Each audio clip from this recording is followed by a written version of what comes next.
यहां कौन हीरा का परखदार? दो चीजों का परखदार दुनिया में मिलना कठिन है। और फिर निवेदन करूंगा, हीरा का परखदार तो मिल सकता है, पर तुम्हारी दिल की पीड़ा का परखदार मिलना बहुत कठिन काम है।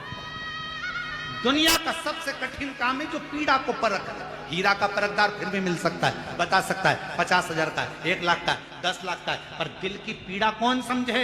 दिल की पीड़ा को जो समझ जाए तो समझ लेना कि दुनिया का सबसे बड़ा जोहरी है जो अपनी पत्नी के दिल की पीड़ा को समझता है, पति के दिल की पीड़ा को समझती है, बच्चों के दिल की पीड़ा समझती है, सास के दिल की पीड़ा समझती है, सास बहू के दिल की पीड़ा समझती है, ससुर के दिल की पीड़ा समझती है, ससुर अपने बच्चों के दिल की पीड़ा समझता है। ये पीड़ा को समझने वाले बहुत कम मिलेंगे। इसको समझना बहुत कठिन।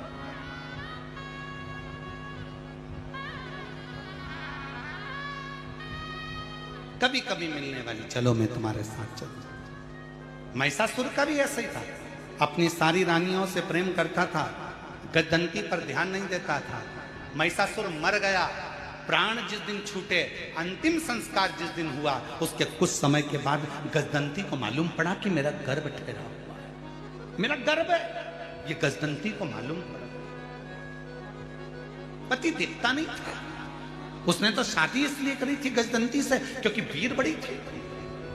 गजदंती का नियम था, जिस रास्ते से निकल कर जाती थी उस राह में अगर कोई विधर्मी भी खड़ा हुआ है तो उसके शरीर के तेज से वो जलकर भस्म हो जाता था।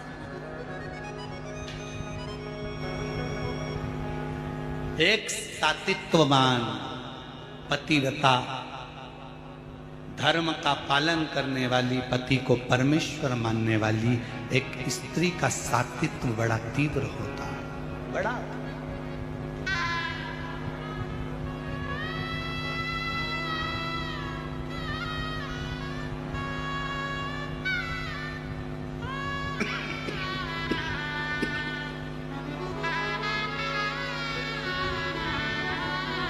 कितनी माताएं बैठी हैं जो अपने पति के रोज पांव छूती हैं? जरा हाथ तो उठाओ जो अपने, सही में उठा ना झूठ में उठाए तो तुम्हें उठा ले। सत्य सत्य में उठाओ जो अपने पति के रोज पांव पड़ती हो। 1 2 3 4 5 6 7 8 9 10 10:30 10:30 इसलिए उठाया था, गिरा दिया, मैं समझ गया त्योहार पे पढ़ती हो। अच्छा जाने दो, अब तुम में से वो उठा लो, तुम नहीं पढ़ती हो तो वो पढ़ लेता हो। कभी कभी ऐसा भी होता है, कभी कभी पति को भी तुम्हारे पढ़ना पड़ता। चुप हो जा, मैं तेरे पांव पढ़ लूं, तू चुप हो जा, मैं तेरे हाथ जोड़ लूं, तेरे पांव पढ़ लूं, तू चुप हो जा, चुप हो। अरे थोड़ी तो शांति रख ले, थोड़ा तो धीर रख ले। इस कथा में महाराज जी, महादेव महाराज जी, इसमें हमारे शंकर पार्वती की हमको बड़ी याद आती है। इस कथा में महादेव, हम आपको भी कहेंगे, तुम भी शिव पार्वती हो, चलेगा। तो हमारे देवादिदेव महादेव पार्वती जी से कहते हैं, पार्वती तू जब असुरों को मारने के लिए जाती है, तू जब असुरों का संहार करने को जाती है ना, तो भगवान शिव कहते हैं, पार्वती मेरा मन करता है कि मैं तुझे नमन करूं क्योंकि तू दुष्टों का संहार करने के लिए जा।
देवादिदेव महादेव भगवान शिव, भगवान शंकर, जिनकी पवित्र कथा कर रही है, शिव महापुराण की कथा वर्णन कर रही है, शिव तत्व कर रहा है। गजदंती को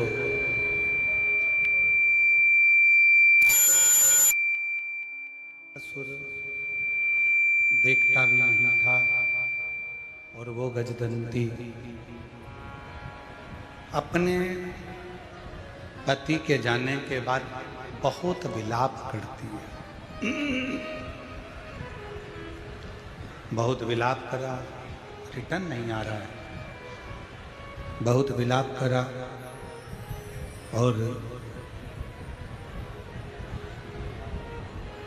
गर्भस्थ बच्चा है। गजदंती की शिव भक्ति इतनी ज्यादा थी कि उस शिव भक्ति के कारण गजदंती ने अपने बच्चे को जन्म दिया। अभी कथा में कहा था आपको कि डिग्री बच्चों को दिलाओ, डॉक्टर भी बनाओ, इंजीनियर भी बनाओ, सब कुछ बनाओ, साथ में संस्कारवान होना जरूरी है।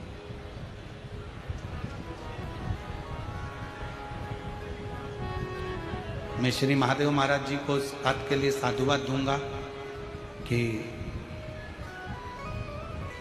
आपके बच्चे डॉक्टरी की पढ़ाई कर रहे हैं और एक नहीं तीनों। और शंकर जी की ऐसी कृपा, नीट एग्जाम क्लियर करना, MBBS करना,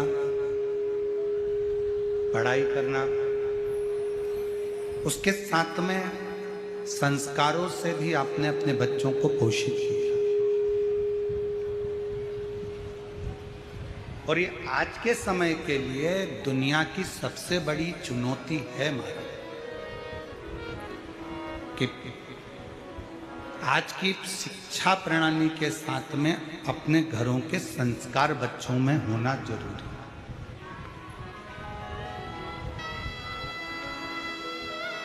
बहुत जरूरी।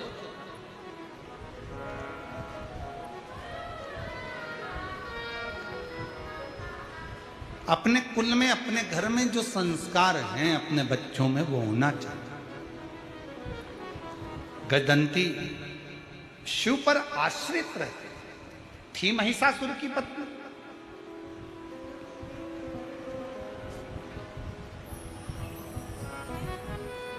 असुर था महिषासुर। ऐसा नहीं है कि गजदंती भी असुर नहीं थी, गजदंती भी असुर थी। पर आपको कथा में कहा है, पहले भी कहा, आज फिर कहते हैं कि मेरे शंकर भगवान का कोई दुश्मन नहीं है। देवता भी उनके दोस्त हैं तो असुर भी उनके दोस्त हैं। मेरे शंकर भगवान के गंधर्व, अप्सरा, किन्नर, नाग, पशु, पक्षी, जानवर, जीव, जंतु, मनुष्य, जितने भी संसार में जो भी हैं, शिव का कोई द्रोही नहीं है। शंकर भगवान के सब अपने खुद के परिवार वाले लगते हैं, इसलिए शंकर उनको अपना एक अंग मानकर चलते। शिव का कोई द्रोही नहीं, शिव का कोई दुश्मन नहीं। एक बार शंकर भगवान से नाता तो जोड़ो। शिव जी से जिसने रिश्ता जोड़ा, मेरे ओघड़दानी ने उसका हाथ पकड़कर उसको मंजिल तक पहुंचाए। एक पत्र अच्छा है, देखिए। आपके प्रति भी नहीं था और ना आपकी कथा के प्रति, पर पहली बार टीवी पर आपकी कथा सुनी तो विश्वास जागृत हुआ कि दुनिया को इतना दिया है तो मेरा शंकर मुझे भी देगा। ये विश्वास रखकर मैं पशुपति व्रत करना चालू करी। पहले सोमवार को पूजन की सामग्री लेकर भगवान शंकर के दरबार में पहुंची। उसके पहले दिन जब मैं पूजा कर रही थी, मेरे पूजा के थाली में ना जाने कहां से एक बेलपत्र आ गया और एक कमलगट्टा आकर गिर गया। मैं समझ नहीं पाई। भगवान की पूजन करी, दिया लगाया, शाम को दीप लगाया, घर के दरवाजे पर दीप लगाया, सफेद आंकड़े की जड़ का प्रयोग करा। लोग कहते थे जब इसको 10 साल, 15 साल, 19 साल, 20 साल औलाद नहीं हुई तो अब क्या औलाद हो। दुनिया ताना देती थी गुरुदेव, अपशब्द करती थी। मुझे क्या पता था कि ये शिव महापुराण की कथा नहीं है गुरुदेव। मुझे तो लगता है मेरे शंकर भगवान दुनिया के दुख हरने के लिए संसार में आए हैं।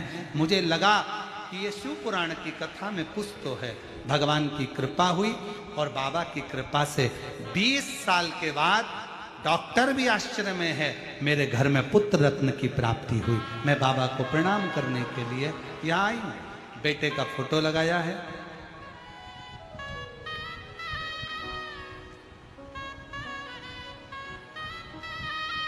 और शिव को भजना, एक पत्र और अच्छा देखिए, 20 साल के बाद कर आ गई। मुझे क्या पता था कि कुबेरेश्वर धाम दुखों को हरता है। कंकर शंकर पूजन कर कर वहां की मिट्टी को ले आई, कंकर ले आई, उस पर पानी चढ़ाती, शरीर पर लगाती। आज बाबा की कृपा से मेरे शरीर की पूरी सोरायसिस की बीमारी खत्म हो गई, जो 40 साल से मेरे शरीर में थी। मैं बाबा को यहाँ पर प्रणाम करने के लिए आई हूँ। बाबा की कृपा मुझ पर हुई है। शिव तत्व एक विश्वास के साथ, एक भरोसे के साथ, एक दृढ़ता के साथ तो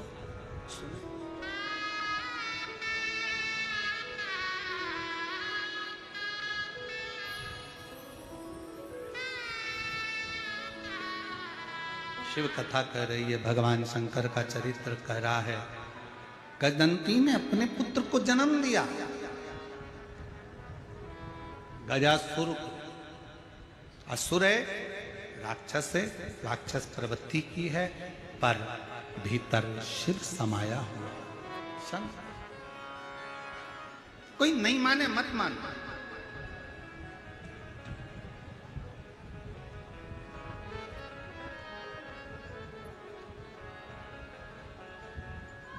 कई माताएं हम लोगों से कह देती हैं, हे गुरुजी मेरे घर के लोग मंदिर नहीं जाते, मैं अकेली जाती हूं। गुरुजी मेरी जेठानी तो शंकर जी को मानती नहीं, मैं अकेली मानती हूं। गुरुजी मैं अकेली मंदिर में जाकर एक लोटा जल चढ़ाती हूं, मैं अकेली मंदिर जाती हूं, मैं अकेली कथा में आती हूं, मेरे घर के लोग तो मानते ही नहीं है। मेरा निवेदन है जीजियों से, मेरे जीजाओं से, ये तुम्हारे मन से निकाल दो कि मैं अकेली भगवान का भजन करती हूँ। याद रखना 3 जगह पर अकेले ही जाना पड़ता है। पहले नंबर पर शमशान में अकेले ही जाना पड़ता है, दूसरे नंबर पर सिंहासन पर अकेले ही बैठना पड़ता है, और तीसरा अपनी मंजिल तक अकेले ही पहुंचना पड़ता है। सिंहासन, सत्ता और शमशान,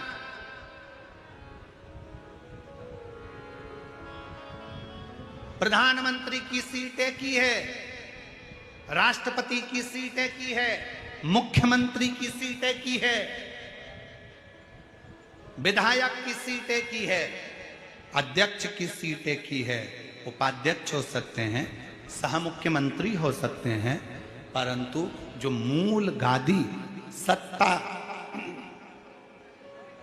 सिंहासन और शमशान, 3 जगह पर कोई नहीं होगा।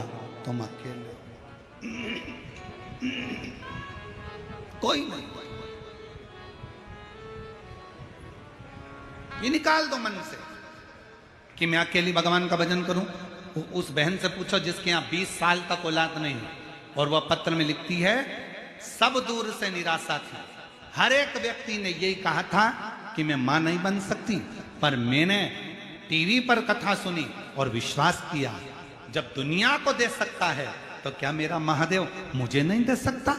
पशुपति व्रत सियोर वाला महाराज कहता है कि एक पाशुपत्य अस्त्र राम जी के पास था, एक पाशुपत्य अस्त्र भगवान कृष्ण के पास था। और पाशुपत्य अस्त्र को लेना सरल नहीं है, पर पाशुपत्य अस्त्र की जगह पर कलयुग में पशुपति व्रत करना सरल है। उसको कर कर अपनी मंजिल तक पहुंचा जा सकता।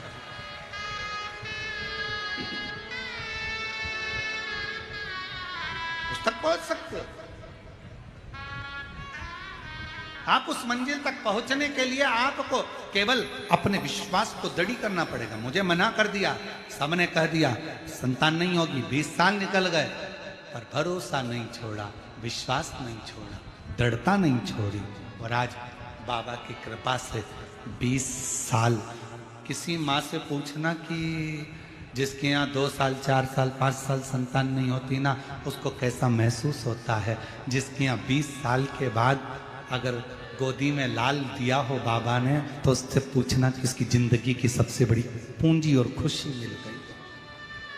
और कहो बाबा से, जो प्रार्थना हम करते हैं वो प्रार्थना तुम भी करो। हे मेरे भोले बाबा, हे मेरे शंकर, किसी स्त्री की, किसी नारी की गोद कभी खाली मत रखना, और किसी पुरुष की जेब कभी खाली मत रखना, भर कर रखना। ना कोई दिखावा है, ना कोई ढोंग है, ना कोई आडंबर है। वीर शैव लिंगायत संप्रदाय में केवल एक छोटा शिवलिंग जो आपके गले में कंठ में डला होता है, उसी की आराधना, उसी की पूजन, उसी की स्तुति और शिव जी के प्रति विश्वास का होना जरूरी है। भगवान शंकर का होना जरूरी है।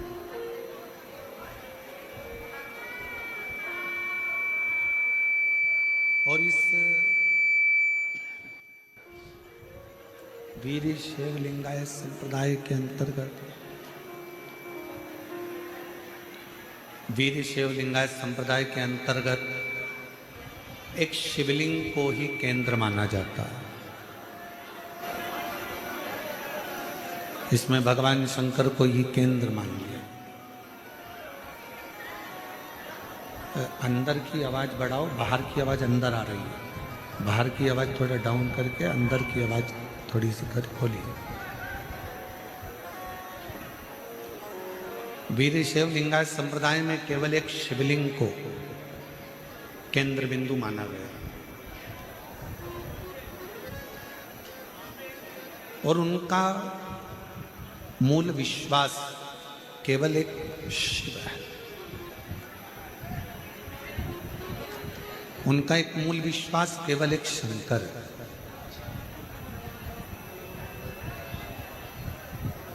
और वही बात जो पहले कथाओं के माध्यम से कहते आए हैं, आज फिर वही करें कि शिव के सिवा कहीं दिल, शिव के सिवा दिल ना लगा, वरना पड़ेगा तुझे आंसू बहाना, वरना पड़ेगा तुझे आंसू बहाना। शिव के सिवा कहीं दिल ना लगाना, शिव के सिवा कहीं। शिव जी को केंद्र मान लोगे तो फिर कभी जिंदगी में भटकोगे। हमारी भटकन कब तक है? हम कब तक भटक रहे हैं? हमारी भटकन कब तक है? हम कब तक भटक रहे हैं? जब तक हम एक केंद्र तक नहीं पहुंचे। किसी ने कह दिया यहां पर कुछ अच्छा हो रहा है, वहां पहुंच गए। फिर किसी ने कह दिया कि वहां कुछ अच्छा हो रहा है, वहां पहुंच गए। फिर किसी ने कह दिया वहां कुछ अच्छा हो रहा है, वहां पहुंच गए। हमने अपने विश्वास को दृढ़ नहीं करा, हमने अपने भरोसे को दृढ़ नहीं करा।